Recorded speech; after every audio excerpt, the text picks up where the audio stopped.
Rapaz aqui veio para resolver um problema na Faelto.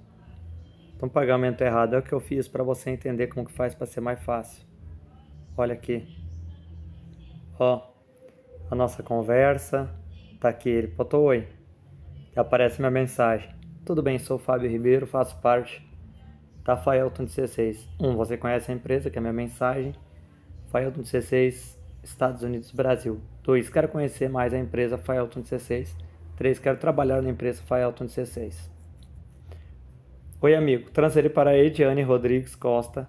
Tal. Tá todo aqui. É o ID da transação. O que que eu fiz? Eu colei o ID. O EG até o da... até aqui o final do ID. Ó, que eu falei pra pessoa. Quem é o estagiário acima de você, meu amigo? Quem é o estagiário acima de você? E assim eu não consigo te ajudar da maneira que está aí, entendeu? Assim eu não consigo te ajudar da maneira que está aqui. Falou Silva. Que era pra eu arrumar ter esse rapaz aqui. Ah, o líder dele é o Léo. Agora eu fui olhar no grupo que tu tá, né? Eu fui olhar, Beleza. o líder é o Léo. O O líder problema dele. dele O que que eu falei? Ele líder tem dele é que o Léo. fazer isso, Quem tem que fazer isso é o arrumar. Léo lá no grupo, onde Por você quê? O está. que que acontece? Ele é o estagiário Estagiário acima de líder. Eu você. não posso passar por cima. Entendeu? Não Não é eu posso que resolver, passar ele por tem que conversar cima. comigo aqui. Quem tem que resolver é o líder. É porque ele já tá você já tá no grupo lá, e você tá passando é porque foi alguém do grupo lá que cadastrou, entendeu?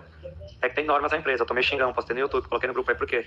Todo estagiário pra chegar diretor tem que resolver as coisas, então ele vai falar comigo e ele vai resolver, beleza? Vou chamar ele aqui agora, o Léo. Aí eu chamei o Léo não tinha visto o que que eu fiz. Não entendi nada. Eu colei aquela mensagem, recortei tudo e coloquei aqui, ó. Ó. Só o ID, porque as pessoas tudo erram. Corto errado, ó, o que eu fiz. Esse é o ID, passei pra ele. Faço o quê? Ó. Quem resolve isso é estagiários. Você está abaixo do Léo, entendeu? Quem resolve é o Léo. Mas eu vou tentar ajudar vocês dessa maneira, porque eu não posso resolver. Pra ele chegar diretor, eles têm que resolver os problemas. Eu já passei mensagem pra ele. O que que vai fazer? Vai fazer como fosse fazer transação de novo só na Faelton, não vai pagar novamente. Até chegar lá no QR Code, vai colocar o valor 190, vai chegar no QR Code pra colar, vai aparecer ter uma pendência. Então ele vai colar esse número que eu colei pra você, que é o ID.